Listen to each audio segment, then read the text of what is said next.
자, 오늘 방송은 저에게는 정말로 참 어려운, 그리고 시청자분들께는 다소 불편한 진실들이 들어있을 수밖에 없는 그런 시간이고요. 주말에 갑자기, 그것도 미국 증시 금요일장 마감 후에 우리 시간으로 토요일 그 평화로운 새벽에 국제 3대 신평사 중에 하나인 무디스가 미국의 신용등급을 후려쳤습니다.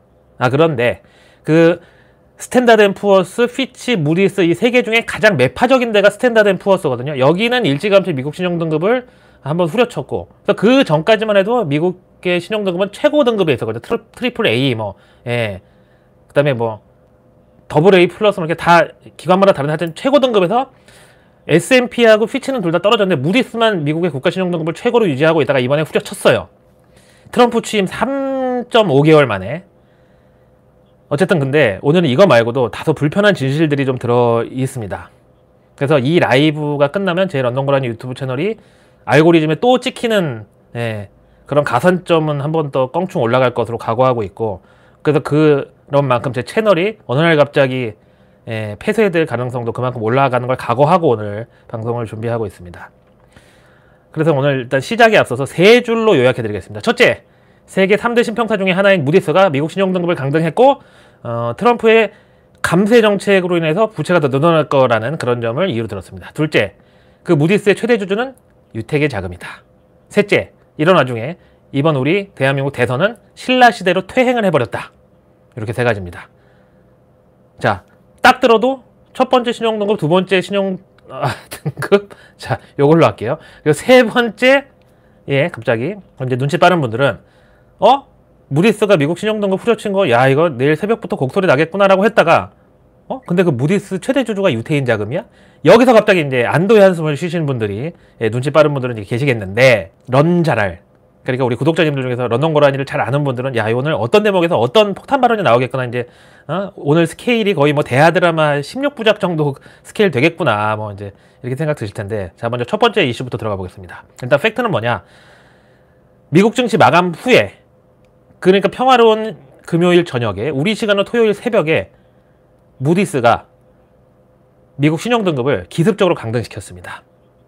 야, 이거 무슨 올빼미 공시도 아니고 금요일날 마감 후에 이거 좀 급했단 얘기야. 컨스탄트님께서 슈퍼챗 수건 돌리기 이어주셨습니다. 너무너무 감사합니다. 열심히 하겠습니다. 그래서 이제 우리 구독자님들이 보셨던 주말 뉴욕 증시 마감, 그러니까 이제 3대 지수 모두 또 추가 상승 마감한 이거는 무디스의 신용등급 강등이 전혀 반영되지 않은 결과입니다. 자, 이래서 제가 그 트럼프가 미중 관세 합의 마련했다고 그 뉴스 나오면 우리는 소문에 사서 뉴스에 팔자. 그러니까 미중 무역 합의 뉴스 뜨면 바로 우리가 이제 그걸로 인해서 상승하는 그날 바로 주식 팔고 현금 확보에 들어가자. 이렇게 말씀을 드렸던 이유가 이건데, 근데 참 항상 너무 빨라도 이게 문제인 게, 제가 말씀드린 지 3박 4일 만에, 그러니까 미중 무역 합의 뉴스 뜨고 3거래일 더 오르고 나서 이런 무디스의 미국 신용등급 강등 이슈가 터진 겁니다. 델몽 바나나님께서 채널 폐쇄는 안 돼요 라고. 너무너무 감사합니다. 근데 그거는 저의 의지가 아닙니다. 자, 그럼 이제 미국 증시 이익에 과연 어떤 영향을 줄 것이냐. 아니, 하다못해 일반 개인도 대출 돌려막기 하다가 신용점수가 어느 날 뚝 떨어지면 바로 그날로 카드사에서 현금 서비스 한도 3분의 1로 후려쳐버리고, 또 마이너스 통장도 당장 갚으라고 은행에서 바로 연락 오고, 그러면 당장 현찰 마련하려면 돈 되는 거 다 팔아버리는데, 그럼 내가 당장 팔 수 있는 것 중에 핸드폰으로 주식 파는 거죠. 제일 쉬운 거지 그게. 그럼 이제 미국 신용등급 강등됐으니까 미국 주식도 당연히 월가의 자금 조달 비용이 증가한 만큼 하락 압력이 있어야 맞는 거다. 거기다 월스트리트는 기축통화국인 달러 발권국, 그 미국의 어떤 유태인들 종이장사 도매상 역할을 하고 있는 게 월가인데, 그러니까 신용거래도 레버리지도 규모가 상상 이상이에요. 아니, 보자고요. 가락동 농수산물 시장에서 어떤 과수원에 찾아가가지고 우리가 이거 사과 한 번에 밭대기로 한 2,000상자 가져간다고, 대신 돈은 월말에 주겠다고 하는데 그걸 과연 거부할 수 있는 사람이 있나요? 하여튼 그래서 이게 왜 그 트럼프 미중 관세 합의 뉴스 뜨면 바로 우리는 올파라고 즉시 현찰 확보 들어가라고 한 거랑 연결이 되느냐. 지금 또 트럼프랑 유태인의 알력 싸움이 거의 이제 이제는 절정으로 치닫고 있는 상황인데요. 야구로 치면 한 8회 초 정도까지 왔죠. 그럼 일단 여기서 유태인 팀이 지명타자로 내세웠던 스캇 베슨트 재무장관이 지난주에 3런 홈런을 치면서 일단 트럼프 팀을 잠시 따돌린 상황이 됐습니다. 근데 그 트럼프는 9회 말까지 최소한 무승부를 만들어야 연장전을 갈 수가 있는데, 그 연장전이 바로 트럼프의 다음 삼선 도전, 3연임입니다. 자, 그래서 이제 만약에 트럼프가 미중 관세 합의를 이끌어냈다라고 하면 바로 이제 또 유태인들은 긴장을 하는 게 이거 트럼프가 하나 봉합해놓고 또 다른데 어디를 터뜨릴지 모른다. 그래서 바로 유태인들이 뭐 연준이든 골드만삭스든 월가든 무디스든 뭐 하여튼 동원해가지고 트럼프 견제에 또 들어간다고 제가 분석을 했던 거예요. 그래서 실제로 미중 관세 합의 바로 다음날 그 연준 의장 연설에서 금리 인하 기대하지 말라 그렇게 시그널을 줬고, 그러니까 바로 또 골드만삭스랑 도이체방크가 연준 금리 인하가 원래 6월 아니면 늦어도 이제 10월 정도로 예상했다가 이번 제롬 파월 연준 의장 말본세를 보니까 아무래도 당장은 긁는 것 같다. 그래서 연말 12월에 금리 인하 가능하겠다 이렇게 이제 시나리오를 수정해 버렸죠. 이게 왜 그러냐? 바로 트럼프를 길들이기 위한 거예요. 트럼프가 뭐 하나 터뜨려 놓고 그걸 유태인들이 겨우 수습해주면 바로 또 다른 사고를 치고 이런 식으로 자꾸 일을 벌이니까 유태인들이 그 트럼프를 그 트쪽이를 사람 만들어 보겠다고 계속 견제를 하고 있는 거다. 그래서 관세 합의를 그렇게 누가 봐도 속전속결로 트럼프가 정말 사람 꼴 우스워지기 바로 전 단계 수준까지 양보하면서 지금까지는 뭐 90일 유예, 뭐 가전제품 면제 이런 식으로 누더기 완전 걸레짝을 만들어 버렸는데 이거를 유태인들은 이미 손바닥 보듯이 뻔히 다 보고 있었다는 거죠. 그래서 더 이상은 트럼프를 이렇게 우쭈쭈 해주면서 자꾸 돈 대주고 사고 수습해주면 결국은 그 오은영 리포트에 나오는 그런 버르장머리 없는 트쪽이가 될 거다. 그래서 지금 임기 초반에 이제 잡돌이를 하는 건데, 자, 근데 이제 트럼프가 갑자기 이제 또 어디로 튀었냐? 그렇습니다. 중동 오일머니의 물기를 논에다가 대버린 거예요. 이런 거에 또 대비해서. 그래서 지난주에 사우디, 아랍에미리츠, 카타르 이런 나라들에서 총 3조 2천억 달러, 우리 돈으로 4,500조 원을 땡겨왔어요. 처음에 10조 4천억이라고 했다가 뭐 액수가 자꾸 줄어들고 있는데, 하여간 이것 때문에 그 트럼프 미중 관세 합의 소식에도 미국 증시가 원래 같으면 소문에 파서 뉴스에 팔아야 되는데 이제 소문에 샀던 걸 뉴스에 팔고 튀었어야 되는데, 그게 이제 저와 같은 월가의 투심인데 오일머니 덕분에 추가 상승이 더 나온 거예요. 그러다가 갑자기 금요일날 미국 증시 마감하고 무디스, 신용등, 강등 이거를 이제 뒤통수 빵 맞은 거예요. 근데 트럼프가 갑자기 오일머니를 갖다 대니까 유태인들이 제일 많이 당황을 했죠. 왜? 이제 어린 자녀를 키우는 분들은 아시겠지만, 아니 애가 너무 버릇이 없고 완전히 아나무인에다가 뭐 갖고 싶다는 거 안 사주면 막 땡깡 부리고 때려 부시고 완전 금쪽이야. 그래서 부모님이 안 되겠다, 이제 더 크기 전에 버르장머리를 딱 고쳐놓겠다고 하는 그런 찰나에 갑자기 할아버지가 집에 오셨는데, 그 할아버지가 쿠웨이트 박이야. 그래서 우리 집안에서 제일 부자인데 그 애한테 돈을 막 쥐어주는 거야. 이러니 애가 또 버릇이 나빠질 수밖에 없잖아. 그러니까 바로 이제 부모님이 이번에는 선생님을 동원한 거지. 그래서 가족들 다 모여있고 할아버지까지 다 이제 모여가지고 저녁 식탁 앞에서 밥 먹으려고 딱 하는데 갑자기 누가 띵동하고 왔어.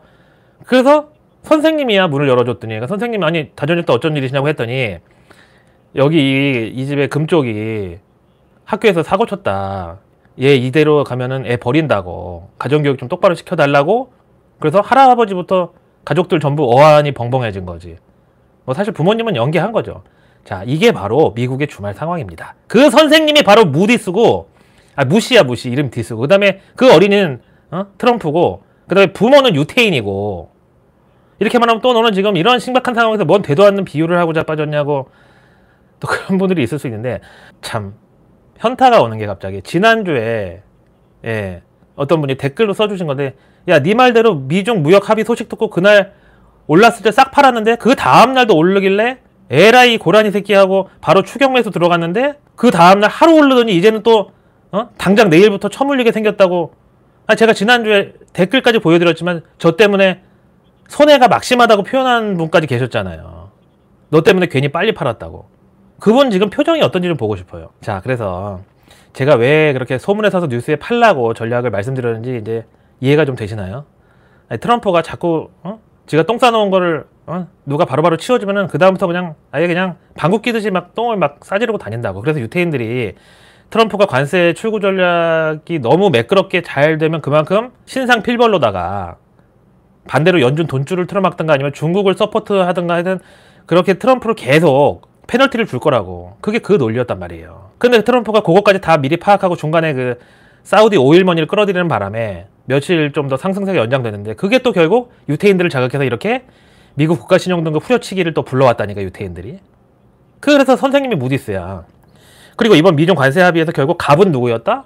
그렇습니다. 왕서방이었습니다. 만약에 지난 트럼프 1기 정권 때 그 무역전쟁 시즌 1처럼 중국이 그때랑 똑같이 이번에도 저자세로 만약에 나왔다? 그럼 이번 미중 관세 합의는 절대로 타결이 안 됐어요. 근데 이번에는 중국이 완전히 벼랑 끝 전술로 나왔죠. 너 죽고 나 죽자고. 보복 관세 때리면 더 크게 때리고 심지어 외교 관례까지 깨트리면서 시진핑이 대변인 논평으로다가 아니 지금 자꾸 트럼프가 미중 관세 관련해서 대화 중이라는데 우리는 대화를 한 적이 없어. 그렇게 뭐 너 지금 벽에다 대고 얘기했니? 너 누구랑 얘기하니? 이렇게 그런 것까지 까발렸잖아. 그래서 결국 트럼프가 중간에 우리 무승부로 하지 않을래? 이렇게 나오면서 이제 유태인들이 나서가지고 야야 그냥 좋은 게 좋은 거라고 합의 봐라 이렇게 만들었잖아. 근데 그 시진핑이 이번에 그렇게 죽기 살기로 나온 배경이 뭐예요? 그렇죠. 바로 유태인들이 뒤를 봐줬기 때문입니다. 아니, 보세요. 지금 시진핑의 그 상태가 지난 트럼프 일기 때는 시진핑도 집권 일기 때여서 정말 살아있는 권력 그 자체였는데 지금은 뭐 툭하면 시진핑 누구 측근 사라졌네, 숙청됐네, 또 시진핑 반대파에서 군부를 장악했네 이런 소식이 막 있는 상황에 그 시진핑이 과연 뭘 믿고 지난 일기 때도 못했던 벼랑 끝 전술을 펼칠 수가 있었다고 보십니까? 그게 다 유태인들이 판을 짜준 거고 그 시진핑이 바로 유태인들이 백악관에 스캇 베센트 재무장관 꽂았듯이 중국에 꽂아놓은 사람이 그 시진핑이라고 저는 생각합니다. 아니, 보세요. 이번에 이제 트럼프가 갑자기 오일머니 끌고 들어왔는데 그 중동은 사실 원유 하나로 먹고 사는 애들인데 그 유가를 누가 정해요? 아 그렇습니다. 이것도 유태인들이 결국 정하는 거예요. 그래서 80년대 오일 쇼크?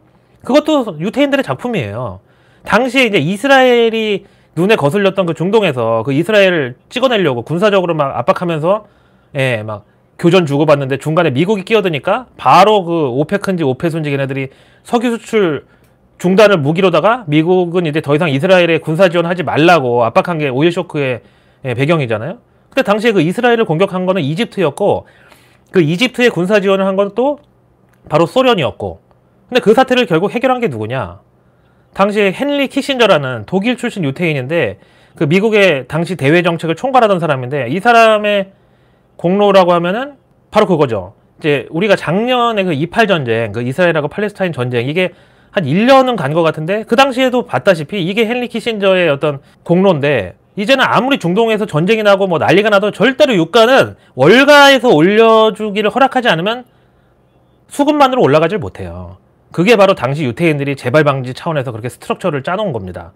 하여튼 그 뒤에 이제 뭐 그 닉슨 대통령이 워터게이트 사건으로 탄핵 위기에 몰리니까 이제 본인이 자진 하야를 선택하면서 그 헨리 키신저도 같이 날아갔는데 근데 참 이것도 우리하고 또 평행 이론인가? 하여간 우리도 예전에 그 초원 복국집 사건이라고 있었잖아요. 지금 뭐 선거 때 되니까 갑자기 생각났는데 그 당시에 그 초원 복국이라는 부산에 있는 나름 이제 럭셔리 식당이 있는데 거기서 정부 기관장들이 모여가지고 지역감정 부추겨가지고 선거에 이용하려고 거기서 또 전라도 경상도 쪽을 하다가 이게 안기부 도청에 걸려가지고 한바탕 난리가 났었잖아요.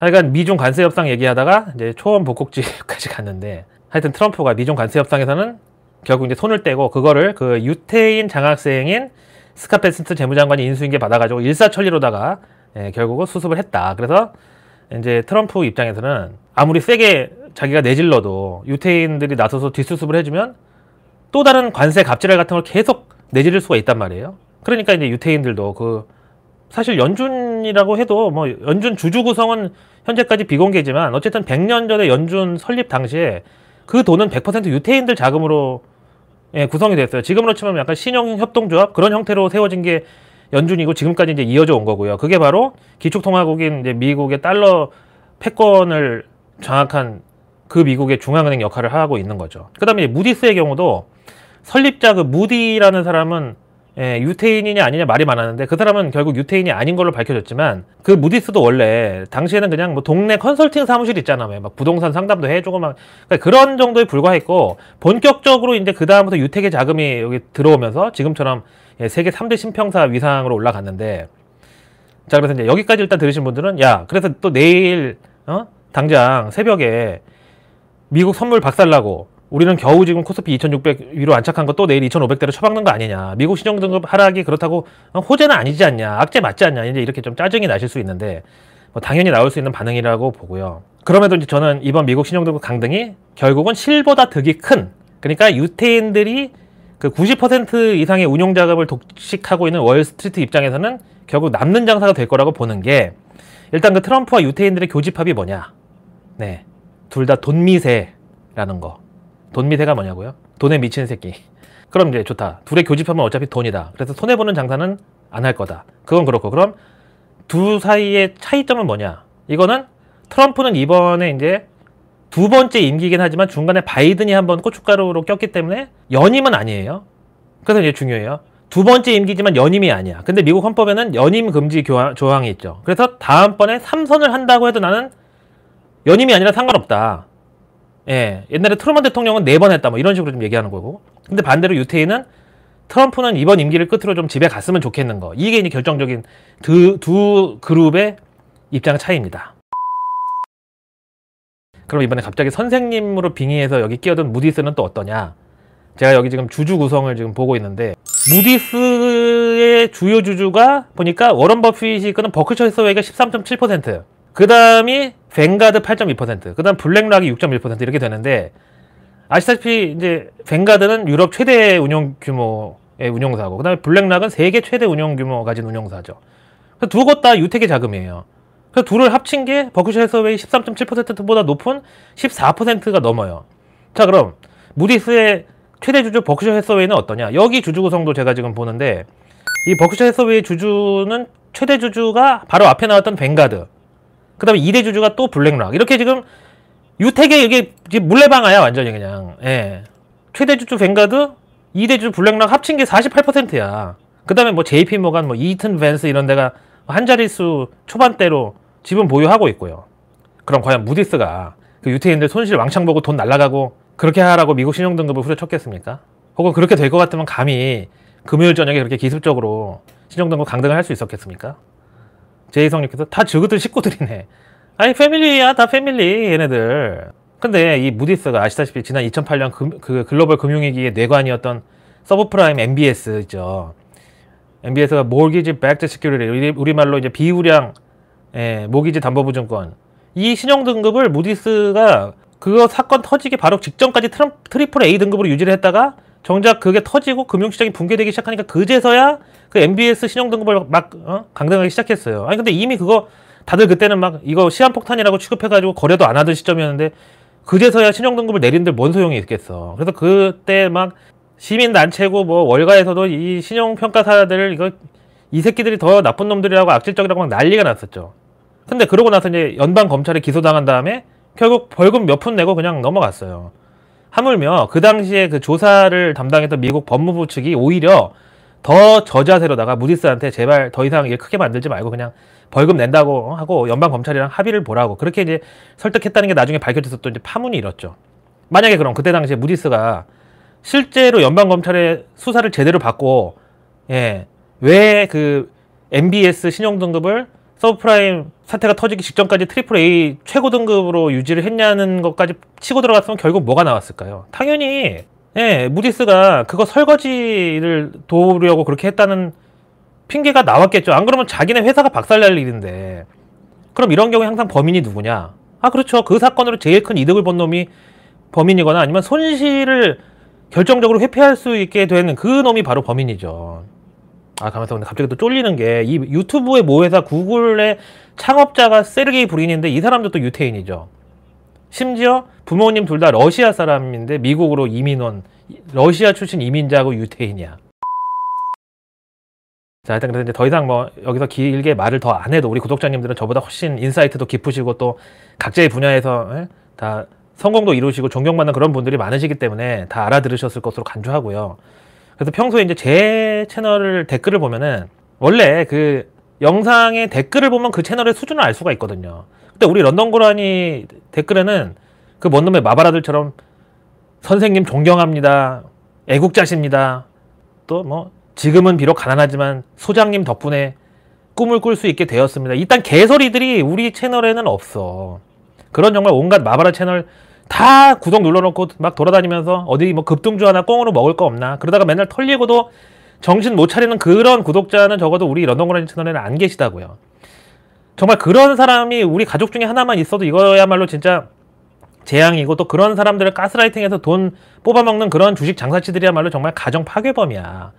아니 그놈의 배터리로 3년간 가스라이팅 하면서 주식 5분의 1 토막 만들어 놓고 이제 와서 또 바이오로 약 팔아서 들어갔더니 그것도 지금 마이너스 30%고 진짜 요즘 세상에 진짜 집에 도둑이 들어도 있잖아요. 기껏해야 금부치 아니면 뭐 가전제품 고가라고 해봤자 요즘 뭐 핸드폰이나 뭐 타블렛 이런 거 털려봤자 그게 몇 푼이나 되겠어. 가게 전체 자산의 비율이 뭐 얼마나 되겠냐고 그런 게. 근데 마발 한 명 잘못 만나면 아니지 뭐 직접 만난 것도 아니야. 도둑은 우리 집에 들어오는 거지만 그런 놈들은 그냥 유튜브에서 영상 하나 잘못 봤다가 전 재산을 날린 사람도 있어요. 하여튼 그래서 돈 되는 정보를 누가 생면부지 얼굴도 모르는 사람한테 알려주냐고. 그런 거는 형제간에도 원래 공유를 안 하는 거예요. 맨날 재벌들끼리 형제의 난 일어나는 거 봐봐. 서로 알짜 계열사 자기 차지하겠다고 그러는 거잖아. 그 사람들이 왜 그러겠냐고. 돈이 없어서 그러겠어? 그리고 진짜 좋은 기술, 좋은 정보는 다 특허권 걸어놓고 누가 갖다 쓰지도 못하게 한다고. 근데 하물며 유튜브에서 불특정 다수를 상대로 그런 고급 정보를 그냥 알려준다고? 그래서 제가 한 번 속으면 피해자, 두 번 속으면 병신, 세 번 속으면 공범이라고 그러는 게 세 번째부터는 그런 마바라들한테 계속 그 짓거리를 할 수 있도록 환경을 조성해주고 판을 깔아주고 거기다가 시드머니를 대주는 그거니까 공범이라는 거야. 그리고 참 첫 번째 피해자도 그래요. 예, 한 번 나가면 피해자니까. 근데 그분들도 참 쉽게 돈 벌어보려다 그렇게 됐다고는 하지만 그래놓고 그 마바라들은 벤츠 타고 다니고 좋은 거 있는 대로 다 처먹고 심지어 또 무슨 기부단체까지 만들어서 이제는 빌 게이츠 부부 흉내까지 내지를 않나. 그리고 지 자식 새끼들은 미국 유학 보내서 호화판으로 살게 하고 그러는데 뭐 존경한다고? 거기다 애국자 소리까지 거기다 나온다고? 정작 내 자식들은 나랑 눈도 안 마주치려고 그러고 사람 취급도 안 해주는데 그런 꼴 당하고도 그냥 가만히 참는다고? 내일 뉴스는 내일 보면 너무 늦습니다. 런던 고라니의 내일 뉴스 미리 보기. 런던 고라니의 내일 뉴스 미리 보기. 구독, 좋아요, 알림 설정까지! 러나 반갑습니다. 제가 이제 주말에도 그 폴리마켓이라고 하는 해외 베팅 사이트에 뉴 코리안 프레지던트, 그래서 차기 한국 대통령 누가 될 것인가 요거를 이제 계속 지켜봤는데 지금 현재 이 시간에 여기 판돈이 1억 2천만 달러, 우리 돈으로 1,700억이 걸려 있고요. 여기서 이재명 후보의 당선 확률이 90%. 그래서 이제 지난주 그 최고점에서 계속 유지가 되고 있고, 그 다음에 김문수 후보 당선 확률 6%. 지난주 대비 1%포인트 하락했습니다. 그 다음에 이준석이 3% 가리키고 있습니다. 그래서 지금 이대로 가면 민주당 이재명 후보의 당선 확률이 제일 높은데, 바로 그 이재명 정부가 들어서면 이제 3% 상장, 그 다음 황교익 식약청장, 그럼 이제 바로 그 백종원 더본코리아는 그냥 탈탈 털리는 거고, 그 다음에 이제 김유나가 한국관광공사 사장, 그리고 문성근 문체부 장관, 명계남 컨텐츠진흥협회장, 그 다음에 그 김미화 딸 2명 다 미국 유학 보낸 그 김미화가 교육부 장관, 그리고 김어준 MBC 사장, 김재동 EBS 사장, 그 다음 여성가족부 장관은 윤여정, 그 다음에 대통령 직속 저출산위원회 위원장의 정우성 어떠신가요? 네? 자, 당장 우리는 내일 아침 이제 미국 신용등급 강등 여파를 정작 본국인 미국보다 우리가 더 먼저 감당을 해야 되는 그런 이제 상황이 됐는데, 앞에 말씀드린 대로 결국은 다 짜고 치는 고스톱일 뿐이다. 이게 결론이고요. 그래서 일단 이번 무디스의 미국 신용등급 강등에 대해서 백악관에서는 이거는 정치적 판단이다. 그 무디스는 거기 수석 이코노미스트 중에 마크 잔디라고, 이 양반이 그 블룸버그 CNBC 이런 인터뷰에도 많이 등장하는 사람인데, 그 무디스의 수석 이코노미스트 마크 잔디는 오바마 정권의 자문위원이었고 클린턴의 후원 멤버 중에 한 사람인데, 그동안 이 인간이 하도 틀려서 아무도 그놈이 분석하는 거 진지하게 보지도 않는다. 그러면서 이제 백악관이 스피커를 맹공격했고, 그 다음에 백악관 부대변인이 또 나서서 아예 그냥 자기 이름까지 다 까고서 얘기한 게, 지난 4년간 바이든 정부에서 그런 재정적자의 천문학적 증가가 일어나는 동안 그 신용평가사 무디스는 쥐죽은 듯이 가만히 있었는데, 진짜 최소한의 신뢰성이라도 있는 기관이면 그게 가능했을 것 같냐라고 비판을 했습니다. 이게 바로 이제 트럼프랑 유태인이 또 택견 그 초반에 그거랑 이제 몸 푸는 거랑 똑같은 그런 상황이라는 거죠. 그 대신에 그 둘은 태진나 송대관 형님들처럼 서로가 서로에게 이 라이벌 구도지만 결국은 그러면서 윈윈하는, 또 서로가 서로에게 필요한 그런 존재들입니다. 그래서 결국은 둘 다 패자는 없는 그런 승부가 기다리고 있다는 거예요. 트럼프와 유태인 두 사람한테 있어서. 그러니까 자꾸 저한테 비관론자라고 그러지 좀 마시고요. 저한테 비관론자라는 분들은 좀 잘 좀 생각해 보세요. 저는 지난 트럼프 관세 갑질알이 완전 진짜 지랄도 풍년이던 그때, 심지어 당시 월가에서도 이 트럼프 관세 이게 연말까지 계속될 거라고 그런 비관론이 판치던 와중에도 나 혼자 이거 이제 시한부다, 얼마 못 간다, 그러니까 걱정 말고 떨주 패라, 올팔 찬스 반드시 머지않아 온다 라고 했던 게 접니다. 이게 비관론자의 입에서 나올 수 있는 소리입니까? 생각해보세요. 그때 내가 제시했던 논리가 우리는 계좌에서 몇백 몇천 깨진다고 곡소리 나고 있는데 유태인들은 그때 조 단위로 돈이 깨지는데 걔네들이 뭐 눈 뜨고 가만히 보고만 있겠냐. 지난 서브프라임 사태처럼 유태인들이 하방에 베팅을 했던 상황도 아니고 누가 봐도 트럼프 정부 2기 집권 초기인데 다 상방으로 걸어놨는데 갑자기 여기서 이러면 곤란하지 당연히. 그래서 저는 하여튼 비관론자가 아니고요. 우리가 항상 주변에서 내 소중한 가족들, 자녀들, 부모님들, 가까운 사람들한테 위험한 건 만지지 마라. 위험한 곳에 가지 마라. 항상 이렇게 얘기하면서 왜 위험 자산인 주식에 대해서는 그런 경계감이 없는 겁니까? 그래서 제가 저를 비관론자라고 하는 분들께 위험한 걸 위험하다고 얘기하는 건 비관론이 아니다. 그러니까 사람 보는 눈이 있어야 투자도 잘한다고 늘 말씀드리는데 그게 안 되는 분들은 제발 유튜브 보면서 그런 주식 장사치들한테 제발 좀 놀아나지 좀 마시고요. 자꾸 좀 훈련을 해야 됩니다. 사람 보는 연습을. 근데 당연히 그 훈련의 과정이 뭐 어렵겠지. 그게 아무나 되면은 뭐 누군 돈을 못 벌겠어. 그러니까 제발 좀 돈 쉽게 벌겠다고 그런 데 가서 낚이지 좀 마세요. 그러니까 제발 누가 나랑 다른 생각을 말하면 내 자신부터 점검을 좀 해보시란 말이에요. 냅다 화내고 욕부터 하시지 말고요. 그게 바로 자기 객관화고요. 그렇게 또 자신을 제대로 볼 수 있어야 남도 잘 볼 수 있는 안목도 생기고 판단력도 생기는 거예요. 하여튼 그래서 제가 이미 이제 4년 전에 그 존리 동학개미 운동 때부터 중간에 뭐 여러 마바라들 저격한 거는 다 백발백중. 그 다음에 배터리, 그 다음에 최근에는 삼천당까지 전부 보면 어떻게 하나같이 그렇게 그 신도들이 초등학생 수준인지. 근데 그 초등학생도 참 요즘에 3학년만 돼도 세상사 돌아가는 안목이 거의 예전으로 치면 고등학생급이야. 근데 그 신도들은 진짜 초등학생도 그 1학년짜리 일기장처럼 뭐 조금만 좋은 소식 있고 주가 오르면 그냥 자랑하고 싶어가지고 의기양양 막 나대고 남들한테 놀리면서 나 오늘 돈 벌었다 요지를 하다가 나중에 나락 가면은 갑자기 또 나는 누구누구가 참 밉다. 누구누구는 내 편이 아닌 것 같다. 자, 그래서 일단 팩트체크 차원에서 말씀드리면 지난 미국 신용등급 강등 사례 2번을 보여드릴게요. 우선 2011년 8월 그때 스탠다드 앤 푸어스가 미국 신용등급을 후려쳤는데 그 당시에는 미국 정부의 셧다운 그때였는데 당일날 S&P 500 지수 6.7% 급락했고 코스피는 3.8% 내렸습니다. 근데 당시에는 미국 정부의 부채 한도 증액이 안 돼가지고 연방정부 공무원들이 전부 무급휴가 들어갔었고 심지어 미군이나 그 교도소의 교도관들도 최소 인력으로 유지가 되던 당시에는 진짜 스테이트 이머전시, 그러니까 국가 비상 상황에 준하는 그런 상태였고 그러니까 월가에서 공적 연금 운영하는 그 운영사들의 HTS를 다 꺼져버린 그런 상황이었어요. 그래서 이제 이번엔 좀 다를 수가 있죠. 그때하고는. 그 다음에 제일 최근 미국 신용등급 강등 사례가 2023년 8월 그때 이제 코로나 팬데믹 상 물러가고 바로 미국 재정적자 문제로 인해서 3대 신평사 중에서 이제 피치가 이제 그 미국 신용등급을 그때 강등했는데 그날은 이제 S&P 500 지수가 1.4% 하락했고 코스피는 1.9% 하락했습니다. 근데 요때 당시에는 뭐 셧다운 정도의 그런 상황은 아니었기 때문에 이제 당일은 지수가 어느 정도 이제 좀 지지가 되면서 크게 빠지지 않았지만 문제는 요때는 하락세가 좀 길게 갔어요.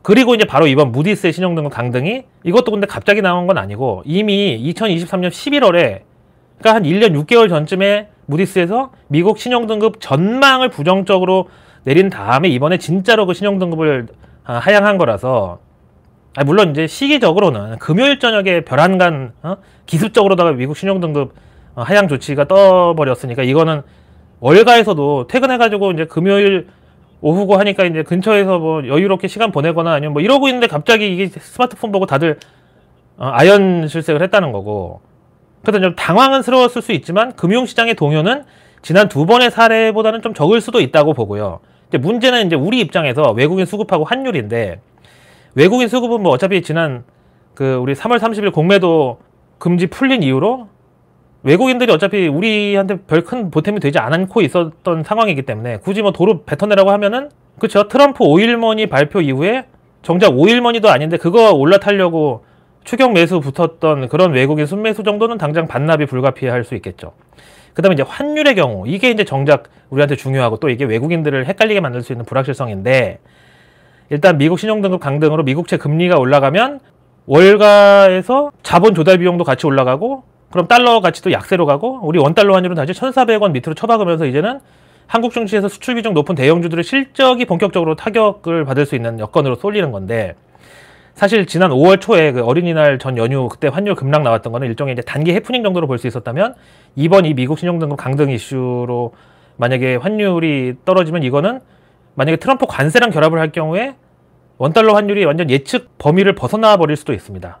거기다가 지금 민주당 이재명 후보의 당선 확률이 좀처럼 흔들리지 않고 계속 1위 자리를 유지하고 있는 이 상황에서 차기 정부의 이제 막대한 재정 완화, 거기다가 이제 지역 화폐가요, 저는 단순히 뭐 민생 차원 그다음에 추경 30조 하는 거에 어떤 마중물 역할하고 이런 차원이 아니라 지금 4차 산업혁명 시대인데 디지털 조폐공사를 하나 새로 만드는 거라고 그 정도 급이라고 생각해요. 그만큼 원화 수급에 있어서는 생각보다 큰 하방 압력이 될 수 있다고 봐요.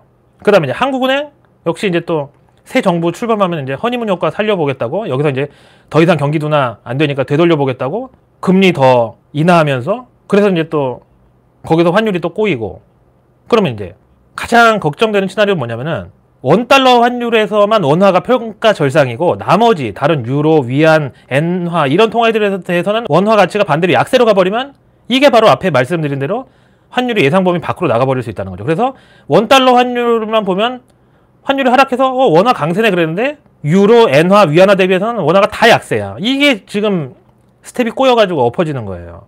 그래서 당장 원달러 환율이 그럼 얼마가 되든지 간에 그거랑 무관하게 그냥 랜덤 워크로 가버리는 게 시장에서 악재보다 더 싫어하는 불확실성이라는 거죠.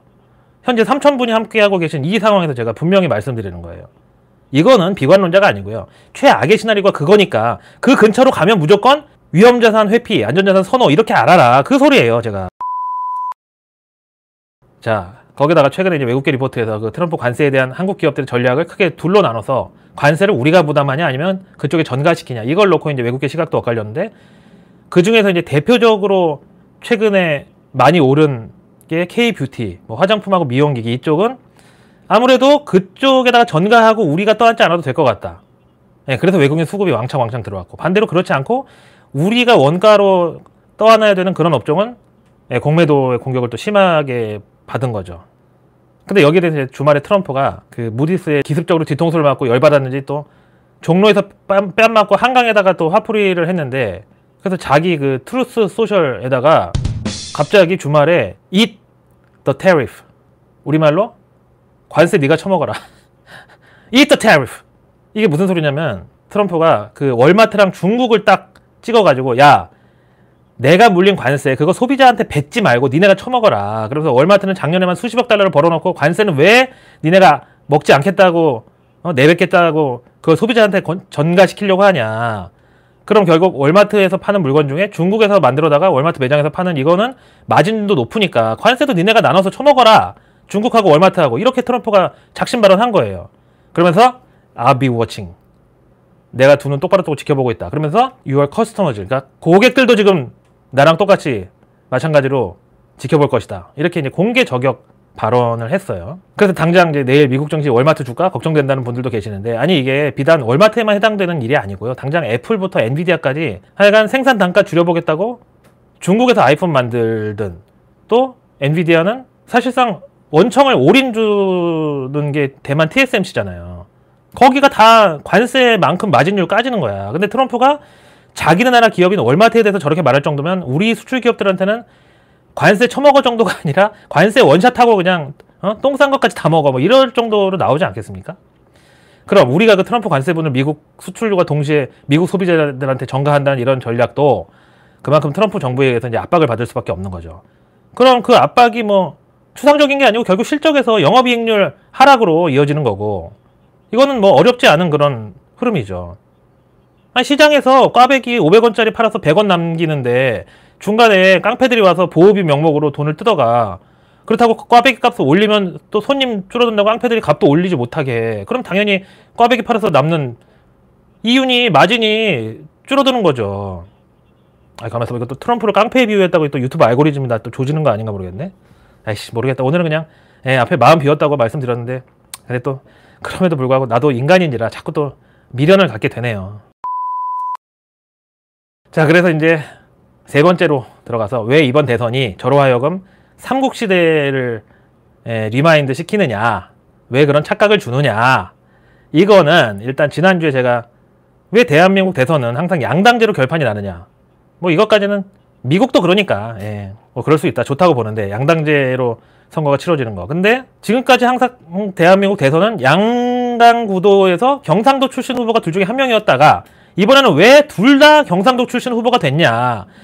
경상도 인구는 전체 인구의 30% 정도 되는데 왜 양당제의 양쪽 후보가 둘 다 경상도 출신이냐.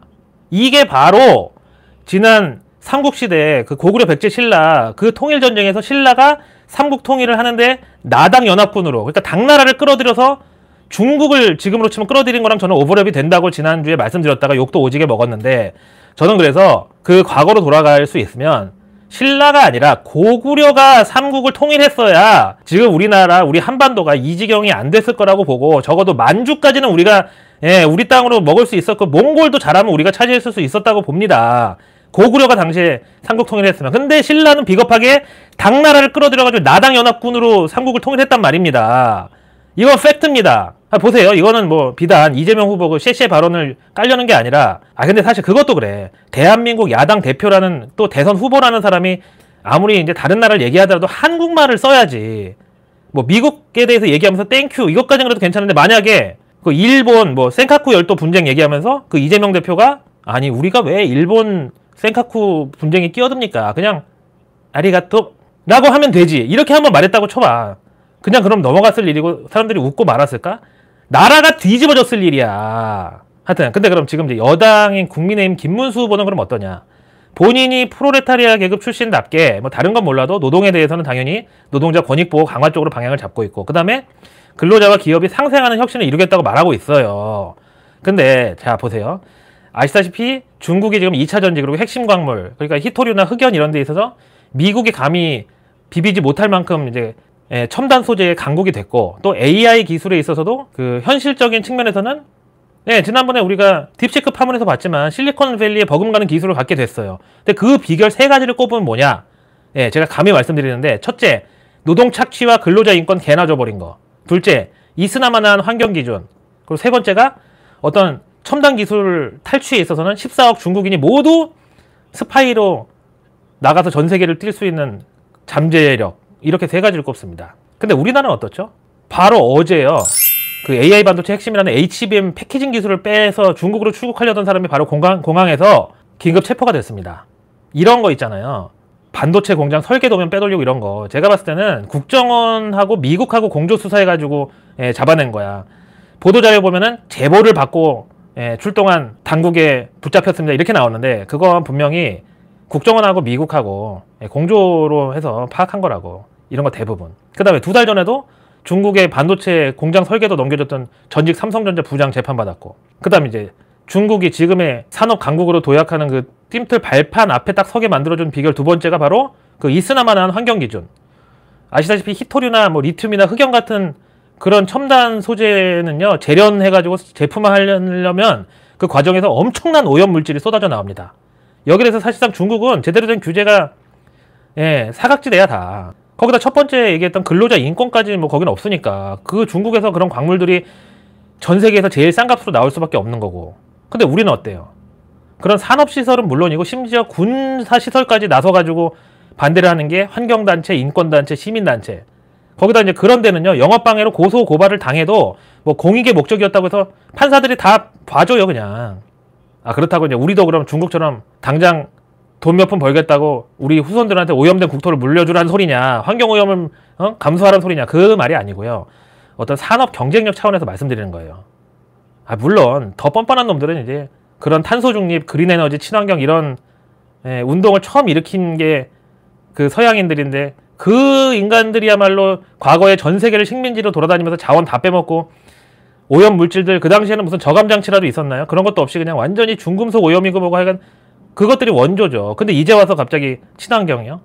그래서 제가 가증스럽다고 말하는 거고. 하여튼 근데 우리는 그럼 왜 뭐든지 하여튼 뭐 폴리실리콘, LED 디스플레이, 하다못해 철강, 그리고 2차 전지까지 다 중국하고 치킨 게임에서 늘 패배하고 결국 헤게모니를 뺏길 수밖에 없느냐. 그게 바로 중국에는 없는 주 52시간 근로제, 노조, 시민단체 이런 페널티들을 잔뜩 달고 승부를 해야 되는데 납주머니 3개를 차고 링에 올라가면 이게 공정한 게임이 될 리가 있습니까?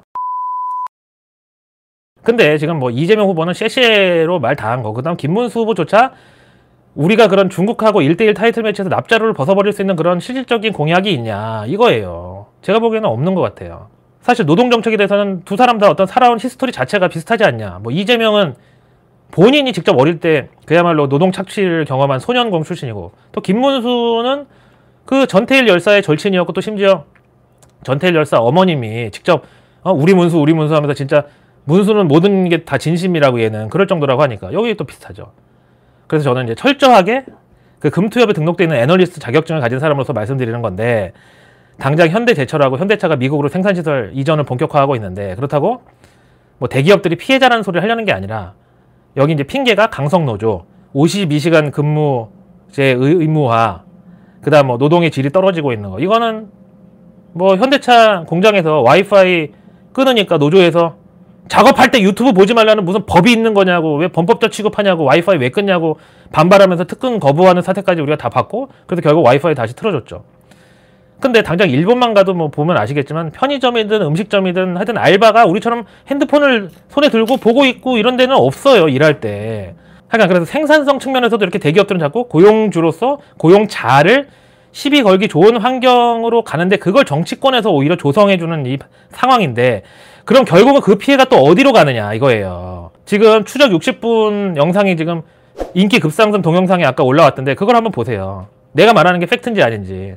정작 피해는 비정규직 근로자 혹은 하청업체 직원, 이런 정말 고용의 맨 밑단에 있는 소외된 서민들이 피해를 입어요. 자, 대기업에서는요, 정부가 나서서 인건비를 도저히 못 줄이게 하니까 결국 생산 단가를 깎으려면 어떻게 해? 하청업체를 조져. 그래서 정말 예전부터 대기업 원청이나 이런 데는요, 오히려 실적이 잘 나오면은 가시방석이라는 거야. 어차피 거기 회계자료 같은 거 다 대기업에서 실시간으로 열람 가능하거든요. 근데 예를 들어서 이제 현대차 원청이야. 그래서 뭐 가죽 시트를 전량 현대차에 납품하는데, 그 회사가 만약에 이번 분기 실적이 잘 나오잖아? 그럼 반대로 현대차에서는 구매 담당자가 너 원가 관리 똑바로 못했다고, 어떻게 원가 관리했길래 우리 하청이 저렇게 영업이익이 많이 나냐고 까이는 거야. 그럼 결국 그게 어디로 내려오겠어. 그러다가 도저히 못 버틸 정도까지 쥐어짜다가 더 이상은 안 된다, 이러다 우리 망한다고, 그래 정말 벼랑 끝까지 몰리잖아요. 그러면 바로 하청업체를 중국으로 돌려버린다고 하는 거야. 거기다가 첨단 부품 만드는 그런 하청들의 경우는 설계 도면까지 다 제출하라 그런데, 그런 다음에 나중에 가격 협상할 때 이것들이 감히 말을 안 들어? 그럼 바로 그 설계도를 중국 경쟁업체들 돌려가지고 니네 얼마까지 뽑아낼 수 있냐고 바로 작업 들어가는 거야. 근데 그 중국은 52시간 근로제도 노조도 근로자 인권도 또 환경단체 시민단체도 없으니까 얼마까지 알아보고 오셨어요? 이게 통한다고, 맞춰준다고 다. 그러면 어디만 피를 봐 결국은. 아니 진짜로 내가 아는 사람이 그 테무에서 통합 리모컨을 하나 주문했대요. 그 TV랑 셋톱박스 같이 쓸 수 있는 통합 리모컨. 근데 그 리모컨 값이 400원인데 무료 배송에다가 심지어 뜯어보니까 리모컨 안에 배터리까지 2개가 들어있었다는 거야. 아니 다이소에서 그 AA 사이즈 배터리만 한 1,500원 하지 않나? 근데 이게 대한민국에선 과연 가능하냐. 중국은요, 기업에서 적자 나고 기업 자빠지기 전에 중국 공산당에서 물건 사주고 돈 대줘. 반대로 알리바바 같은 데는 잘 되는데도 공산당에서 조지면 그 마윈 형님처럼 안 그래도 두상도 찌그러졌는데 막 거의 노숙자 신세 될 수도 있겠고. 근데 이 대한민국은 노조, 시민단체, 정치인들 하나같이 친족을 하면서 그렇게 손발을 척척 맞추니 결국 그 신라시대 나당연합군이 삼국 통일하던 그때랑 달라진 게 없이 중국만 거기서 어부지를 본다 이 소리야. 근데 이 제 논리가 과연 수익 창출 정지 먹고 욕먹을 만큼 그런 건가요? 이런 나를 민주파출소에 신고하고 또 유튜브에 신고하고 그런 게 오히려 나를 산별초로 만드는 거 아닌가? 자, 오늘의 외국계 리포트로 넘어가서 최근 그 런망주들의 활약이 아주 끝내주는 상황인데, 그 런망주가 뭐냐면은 바로 런던 고라니 유망주의 약자고요. 그래서 바로 지난 5월 1일날 외국계 리포트에서 나왔던 APR, 그리고 지난주에 삼양식품, 한미 반도체까지 정말 외국계 리포트에서 전해드린 종목들이 완전히 그냥 두 자릿수 이상 급등 나오면서, 왜 제가 평소에 그래서 내일 뉴스는 내일 보면 너무너무 늦습니다 라고 하는지 이걸 증명해줬죠. 자, 그래서 오늘의 외국계 리포트는 뭐냐? 오늘 외국계 리포트는 먼저 K-뷰티 종목 가운데 하나인 코스맥스에 대해서 JP모간이 1분기 제품 믹스를 볼 필요가 있다. 우선 한국이 15%, 중국 3%, 그리고 동남아에서 59% 매출 성장률이 나왔고, 그 다음 서구권에서는 26% 감소를 했다. 그래서 올해 2025년 가이던스는 국내 매출 20% 성장률 유지하면서 대신 중국에 대해서는 조금 경계감을 유지하고 그다음에 서구권의 경우는 경쟁 심화에 성공 브랜드와 신규 브랜드를 적당히 섞어서 공략한다. 그래서 나온 코스맥스 투자 의견은 오버웨이, 즉 비중 확대에다 목표가는 기존 21만 원에서 이번에 25만 원으로 업그레이드 들어갔습니다.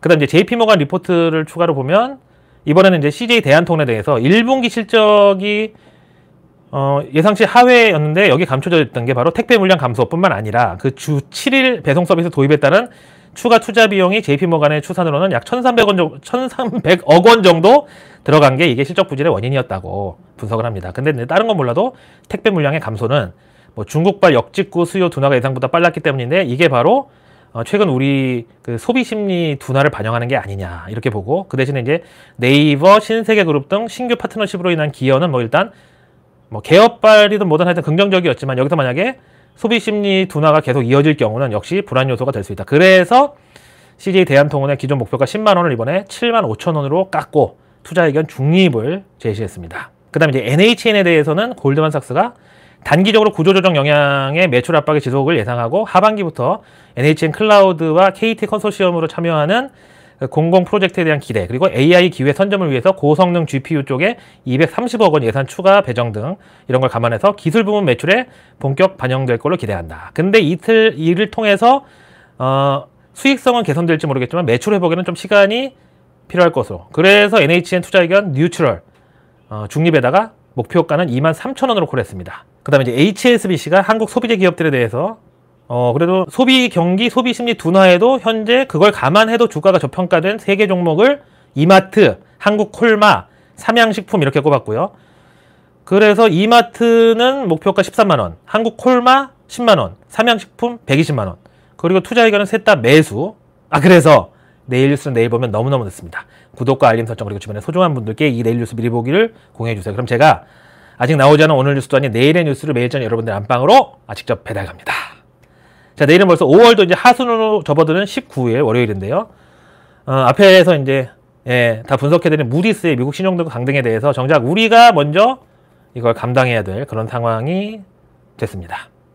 자, 그럼에도 저는 뭐 다 돈 벌자고 하는 거니까 결국 절대 파괴적 시나리오나 재앙적 시나리오로 갈 수가 없다라고 말씀드렸고, 근데 사실 이 상황에서 낙관론에 기대는 것도 다 주머니가 두둑해야 할 수 있는 거고요. 그래서 지난주에 그 미중 관세 합의 소식에 올팔해서 현찰 박치기 지금 준비에 들어가셨던 분들은 그런 분들은 좀 여유가 있으신 거죠. 자, 그래서 내일은 이제 아침부터 또 그 미국 신용등급 강등 관련해서 미국 선물 지수를 타고 외국인들의 매도세를 과연 기관들이 얼마나 적극적으로 소화해 주는지가 또 중요하겠는데, 여기다 이제 요즘에 또 기관들이 열심히 거래량을 보태고 있는 게 또 대선 관련주들이죠. 그래서 이제 오늘 밤에 첫 TV 토론 결과에 따라서 내일 개장부터 또 그 대선 후보 관련주들이 열심히 그 전국 단타체전을 열 것으로 보고, 그 다음에 내일 정부 일정 중에는 요거를 저는 A급으로 꼽고 싶은데 바로 차세대 전고체 배터리 상용화에 총 1,824억 원 투입. 요게 제목인데 제목이 곧 증시 테마죠. 그 다음 내일 해외 일정에서 거의 용호상박의 그런 두 가지 이벤트가 있는데, 먼저 엔비디아 젠슨 화항이 대만에서 열리는 컴퓨텍스 2025 행사에서 기조연설을 나섰는데, 이게 작년에 삼성 엔비디아 HBM 테스트 합격 그 썰이 여기서 한번 나왔던 적이 있고, 그 다음에 그 전에는 역시 이 컴퓨텍스에서 그 AMD의 리사수가 삼성전자가 우리한테 납품한다는 그런 소리가 있는데 아직도 한국 언론을 믿습니까? 이런 도발성 발언도 여기서 나왔죠. 자, 그 다음에 내일 그 대만 컴퓨텍스하고 반면에 중국에서는 화웨이가 자체 OS를 탑재한, 그러니까 안드로이드도 윈도우도 아닌 자체 화웨이 OS를 탑재한 노트북을 출시할 예정인데, 이게 이제 모델명이 흥멍이라고, 뭐 흥멍 성쇠도 아니고 약간 여기 화웨이 자체 OS에는 AI 음성 비서인 셀리아를 비롯해서 다양한 AI 기능이 갖춰져 있는데, 이게 마이크로소프트 빙이나 뭐 그런 것보다 기술력이 더 뛰어나다는 그런 풍문이 벌써부터 돌고 있습니다. 그 다음 내일 중국에서 4월 산업생산, 소매판매, 실업률, 주택가격지수 이렇게 무더기로 경제지표 나오고, 그 와중에 내일 증시 일정은 참, 이 와중에 또 신규 상장 하나, 공모청약 하나, 그리고 수요 예측 2개가 잡혀 있는데, 상장은 이뮨온시아, 그 다음 공모청약은 신한스펙 16호. 그 다음 내일 미국에서는 트립닷컴 말고는 특별한 실적 발표는 없고, 경제지표는 4월 컨퍼런스 보드의 경기선행지수, 그리고 참 이거 있네. 연준 내 서열 3위이자 상시 투표권이 있는 뉴욕 연은 총재, 존 윌리엄스 총재의 연설이 내일 잡혀 있는데, 이 정도만 보시면 될 것 같고, 그리고 참 요즘 우리 구독자님들한테 제가 너무 감사드리는 게 이미 많은 분들이 실천해주고 계시는데 뭐 어려운 부탁이 아니었고요. 밤에 그냥 주무실 때 어차피 그냥 주무시는 거 핸드폰 충전기 꽂아 놓으시고 제 런던 고라니 유튜브 채널 들어가셔서 재생 목록에 내일 뉴스 미리 보기를 클릭하시고 그 다음에 모두 재생 누르면 이게 쭉 계속 돌아가거든요. 주무시는 동안. 그리고 핸드폰을 그냥 무음으로 해놓고 그냥 주무시면 된다. 그럼 이제 그 우리 구독자님과 저의 또 오작교에 해당하는 이 런던 고라니 유튜브 채널이 알고리즘에 의해서 버림받지 않도록 여기 시청 지속 시간이 좀 나오는 채널이구나라고 해서 수시로 신고와 수익 창출 정지를 쳐맞는 저에게는 매우 큰 힘이 됩니다. 그래서 주무실 때 꿈속에서 컨텐츠 진흥기금 슈퍼챗 보내주신다고 심치시고 자, 그럼 저는 내일의 내일 뉴스를 또 들고 다시 찾아뵙겠습니다. 선거에 관계없이 누가 누굴 찍던 누가 누굴 지지하던 지지율이 얼마든 그 사람들 공약이 뭐든 TV 토론이든 라디오 토론이든 팟캐스트든 아무 상관없이 항상 I'm your analyst 런던 고라니 김희욱이었습니다.